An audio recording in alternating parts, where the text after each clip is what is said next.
ಪ್ರಾಣ ಹೋದರೂ ಸರಿ ಈ 9 ವಿಷಯಗಳನ್ನು ಯಾರಿಗೂ ಹೇಳಬೇಡಿ. ಹಿರಿಯರು ಕೆಲವು ಬುದ್ಧಿ ಮಾತುಗಳನ್ನು ಹೇಳುತ್ತಾರೆ. ಅವುಗಳನ್ನು ಪಾಲಿಸಿ ನಡೆದಾಗ ನಮಗೆ ಬದುಕಿನಲ್ಲಿ ಬರಲಿರುವ ಅನೇಕ ಅಪಾಯಗಳು ತಪ್ಪುತ್ತದೆ. ಈ ಬುದ್ಧಿ ಮಾತುಗಳಲ್ಲಿ ಒಂದು ಸರ್ವೇ ಸಾಮಾನ್ಯವಾಗಿ ಸಂಗತಿ ಏನೆಂದರೆ ಕೆಲವು ವಿಷಯಗಳನ್ನು ಗುಟ್ಟು ಮಾಡು ಎನ್ನುವುದು. ಗುಟ್ಟು ಮಾಡುವುದು ಎಂದರೆ ಸುಳ್ಳು ಹೇಳುವುದು ಎಂದು ಅರ್ಥವಲ್ಲ. ನಿಮಗೆ ಗೊತ್ತಿರುವ ಅಥವಾ ನಿಮ್ಮ ಮನೆ ಜೀವನದ ಕೆಲವು ವಿಷಯಗಳನ್ನು ಯಾರಿಗೂ ತಿಳಿಸದೆ ಸೈಲೆಂಟ್ ಆಗಿ ಇರುವುದನ್ನು ಗುಟ್ಟು ಮಾಡುವುದು ಎನ್ನುತ್ತಾರೆ. ಈ ರೀತಿ ಜೀವನದ ಕೆಲವು ಸಂಗತಿಗಳನ್ನು ಯಾರಿಗೂ ತಿಳಿಸದೆ ಪ್ರೈವೇಟ್ ಆಗಿ ಇಟ್ಟುಕೊಳ್ಳುವುದು ಬಹಳ ಒಳ್ಳೆಯದು. ಯಾಕೆಂದರೆ ಒಂದು ವೇಳೆ ನಮ್ಮ ಜೀವನದ ಎಲ್ಲ ವಿಷಯಗಳನ್ನು ಇನ್ನೊಬ್ಬರ ಬಳಿ ಹೇಳಿಕೊಳ್ಳುವುದರಿಂದ ಮುಂದೆ ಒಂದು ದಿನ ಅದರಿಂದಲೇ ನಮಗೆ ಮೋಸ ಆಗುವ ಅಥವಾ ದೃಷ್ಟಿ ದೋಷ ಉಂಟಾಗಿ ಜೀವನದಲ್ಲಿ ನಾವು ಸಮಸ್ಯೆಗೆ ಸಿಲುಕಿಕೊಳ್ಳಬಹುದು. ಹಾಗಾಗಿ ಯಾವುದೇ ಕಾರಣಕ್ಕೂ ಸಾಧ್ಯವಾದಷ್ಟು ಈ 9 ಸಂಗತಿಗಳನ್ನಾದರೂ ನೀವು ಯಾರಿಗೂ ಹೇಳದೆ ಗುಟ್ಟಾಗಿಟ್ಟುಕೊಳ್ಳಿ. ನಿಮ್ಮ ಬಳಿ ಇರುವ ಹಣದ ವಿಚಾರ, ನಿಮಗೆ ಬರಬೇಕಾದ ಹಣಕಾಸಿನ ಮೂಲದ ಬಗ್ಗೆ ವಿವರವಾಗಿ ಯಾರ ಬಗ್ಗೆಯೂ ಕೂಡ ಮಾಹಿತಿ ಹಂಚಿಕೊಳ್ಳಬೇಡಿ. ನಿಮಗೆ ಎಷ್ಟು ಸಂಬಳ ಬರುತ್ತದೆ ಅಥವಾ ನಿಮ್ಮ ವ್ಯಾಪಾರದಲ್ಲಿ ನಿಮಗೆ ಎಷ್ಟು ಲಾಭ ಆಗುತ್ತದೆ ಎನ್ನುವ ಖಚಿತವಾದ ಲೆಕ್ಕಾಚಾರ ಯಾರ ಬಳಿಯೂ ಹಂಚಿಕೊಳ್ಳಬಾರದು. ನಿಮಗೆ ಬರುತ್ತಿರುವುದಕ್ಕಿಂತ ಕಡಿಮೆ ಮೊತ್ತವನ್ನೇ ಹೇಳಬೇಕು.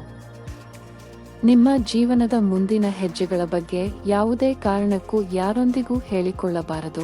ಯಾರು ನಿಮ್ಮ ಜೀವನಕ್ಕೆ ಮನಸ್ಫೂರ್ತಿಯಾಗಿ ಒಳ್ಳೆಯದನ್ನು ಬಯಸುತ್ತಾರೋ ಅಥವಾ ನಿಮ್ಮ ಸಾಧನೆ ಹಾದಿಯಲ್ಲಿ ನಿಮ್ಮನ್ನು ಪ್ರೇರೇಪಿಸುತ್ತಾರೋ ಇವರನ್ನು ಹೊರತುಪಡಿಸಿ ಸಿಕ್ಕ ಯಾರ ಬಳಿಯೂ ಕೂಡ ಮುಂದೆ ನಾನು ಇದನ್ನು ಮಾಡುತ್ತೇನೆ ಎಂದು ಮುಂಚೆಯೇ ಹೇಳಿಕೊಳ್ಳಲೇಬಾರದು. ಇದರಿಂದ ಅವರು ನೀವು ಆ ಕೆಲಸ ಮಾಡದಂತೆ, ನೀವು ಏಳಿಗೆ ಆಗದಂತೆ ಅಡ್ಡಗಲ್ಲು ಹಾಕುವ ಸಾಧ್ಯತೆ ಇರುತ್ತದೆ. ಆದಷ್ಟು ನಿಮ್ಮ ಕುಟುಂಬದ ವಿಚಾರವನ್ನು ಗುಪ್ತವಾಗಿಡಿ. ಅದರಲ್ಲೂ ನಿಮ್ಮ ಸಂಸಾರದ ವಿಷಯ ಹಾಗೂ ಪ್ರೀತಿ ಪ್ರೇಮ ಇತ್ಯಾದಿ ಪರ್ಸನಲ್ ವಿಷಯವನ್ನು ಯಾವುದೇ ಕಾರಣಕ್ಕೂ ಎಷ್ಟೇ ಆಪ್ತರಾಗಿದ್ದರೂ ಹೇಳಿಕೊಳ್ಳದೆ ಇರುವುದೇ ಒಳ್ಳೆಯದು. ಕೆಲವೊಂದು ಆರೋಗ್ಯ ಸಮಸ್ಯೆ ಬಗ್ಗೆ ಕೂಡ ನೀವು ಗುಟ್ಟಾಗಿರಬೇಕಾಗುತ್ತದೆ. ನಮ್ಮಿಂದ ಮತ್ತೊಬ್ಬರಿಗೆ ಆ ಆರೋಗ್ಯ ಸಮಸ್ಯೆ ಹರಡುವುದಿಲ್ಲ, ಯಾವುದೇ ತೊಂದರೆ ಇಲ್ಲ. ಆದರೂ ನಿಮಗೆ ಆರೋಗ್ಯ ಸಮಸ್ಯೆ ಇದೆ ಎನ್ನುವುದಾದರೆ ಅದನ್ನು ವೈದ್ಯರ ಬಳಿ ಮತ್ತು ನಿಮ್ಮ ಕುಟುಂಬದವರ ಬಳಿ ಬಿಟ್ಟು ಬೇರೆ ಯಾರ ಜೊತೆಗೂ ಕೂಡ ಯಾವುದೇ ಕಾರಣಕ್ಕೂ ಹಂಚಿಕೊಳ್ಳಬೇಡಿ. ಮದುವೆಯಾಗಿರುವ ಹೆಣ್ಣು ಮಕ್ಕಳು ಯಾವುದೇ ಕಾರಣಕ್ಕೂ ಗಂಡನ ಮನೆಯ ವಿಷಯಗಳನ್ನು ತವರು ಮನೆಯಲ್ಲಿ ಹೇಳಿಕೊಳ್ಳಬಾರದು. ಗಂಡನ ಮನೆಯಲ್ಲಿ ಬಹಳ ಕಷ್ಟ ಇದ್ದು ಅನಿವಾರ್ಯವಾಗಿ ಗಂಡನಿಗೆ ಸಹಾಯ ಬೇಕಾಗಿದ್ದರೆ ಆಗ ಕೇಳಿಕೊಳ್ಳಬಹುದು. ಅದನ್ನು ಬಿಟ್ಟು ಗಂಡನ ಮನೆಗೆ ಸಾಸಿವೆ ಬಿದ್ದರೂ ತವರಿಗೆ ಹೇಳುವ ಗುಣ ಮಾತ್ರ ಇರಲೇಬಾರದು.